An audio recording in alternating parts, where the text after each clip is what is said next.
L'objectif aujourd'hui, c'est de pouvoir parler de changement climatique et santé. Et donc effectivement évoquer ensemble l'impact sur la santé lié au changement climatique. Et effectivement, vu que c'est une journée destinée aux collectivités, la mobilisation des collectivités qui va être nécessaire effectivement dans les années qui viennent. Le changement climatique induit un certain nombre d'impacts sur la santé. Il y a des impacts assez directs. On pense tout de suite aux vagues de chaleur, aux inondations, aux événements climatiques extrêmes. Mais c'est aussi effectivement un impact lié à des maladies vectorielles, c'est-à-dire transmises par des insectes, et avec derrière des conséquences en termes de maladies infectieuses, etc. Et également des épidémies hydriques, alimentaires, qui peuvent être favorisées par le changement climatique. Et puis il y a aussi effectivement des impacts un peu moins directs, mais on sait qu'effectivement le changement climatique peut favoriser des pathologies respiratoires derrière, liées à la dégradation de la qualité de l'air, et également favoriser des allergies.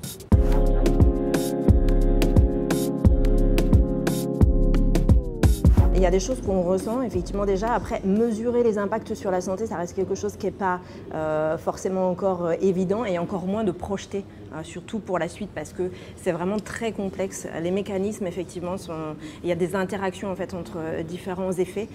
Donc c'est compliqué effectivement de visualiser ça pour la suite. Néanmoins, il y a déjà des choses qu'on observe.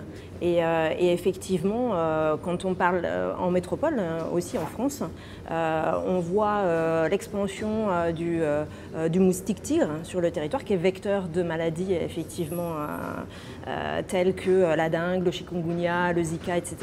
Et donc la présence de ce moustique sur notre territoire, alors qui n'était pas liée elle, directement au changement climatique, puisque ce sont le développement des transports en fait, ces dernières années qui ont favorisé effectivement la venue d'un certain nombre d'agents, dont le moustique dans notre métropole. Par contre, maintenant qu'il est là, le changement climatique va favoriser en fait, ces conditions de développement, et on observe clairement d'année en année le nombre de départements colonisés par le moustique qui augmente.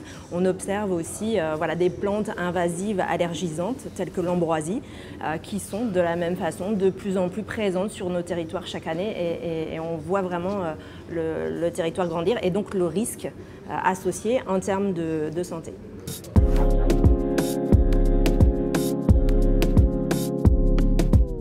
C'est très important effectivement, parce que quand on parle de changement climatique, derrière effectivement c'est comment faire pour essayer d'atténuer ces changements, et puis aussi bien sûr de s'adapter. Donc tout le monde est concerné, on le mesure bien, à la fois l'État dans sa politique, à la fois bien sûr les collectivités dans leur politique aussi vraiment territoriale, et parce que ça va induire en fait des changements qu'il va falloir aussi, grâce aux collectivités, impulser auprès de tout le monde pour parfois peut-être aussi changer sa façon de vivre dans son environnement. Et là, en pensant à ça, je pense justement aux moustiques.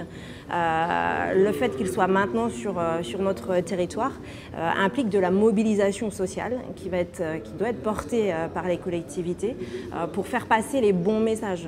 Lutter contre le moustique, la solution, c'est pas dépendre des pesticides partout, parce que d'une part, on cultiverait de la résistance, et du coup, le jour où il y a une épidémie, du coup, voilà, les traitements ne seraient pas efficaces. Et puis en plus, on va dire concrètement, voilà, ça expose à des composés qui sont nocifs pour la santé, donc ce n'est pas la question. Par contre, la solution, c'est d'éviter en fait, et de limiter la capacité du moustique de se reproduire. Et donc c'est supprimer les gîtes larvaires, c'est-à-dire là où il pond. Donc ça veut dire dans son jardin, c'est tout le monde.